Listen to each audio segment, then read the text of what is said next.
নমস্কার বন্ধুরা, সবাইকে জানাই শুভ দুপুর। চলে এলাম আরও একটি নতুন লাঞ্চের থালি নিয়ে। আজকে লাঞ্চের থালিতে নিয়েছিলাম পরিমাণ মতো ভাত, তার সঙ্গে আমি নিয়েছিলাম একটি লেবুর টুকরো, এবং তারপর আমি নিয়েছিলাম কিন্তু লাউ পাতা, যেটা ভাতে সেদ্ধ করা এবং তার সঙ্গে আলু সেদ্ধ দিয়ে মাখানো।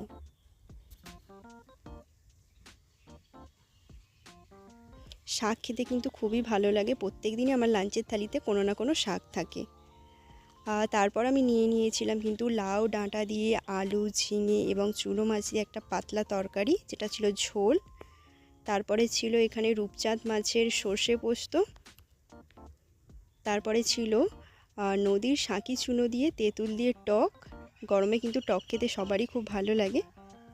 তারপর আমি নিয়েছিলাম একটা ছোট্ট বাটির 1 বাটি পায়েস, এবং সব শেষে ছিল মিষ্টি। চলো, আজকের আমার লাঞ্চের থালি কেমন হয়েছে অবশ্যই কমেন্টে জানিয়ে দেবেন। লাইক করো।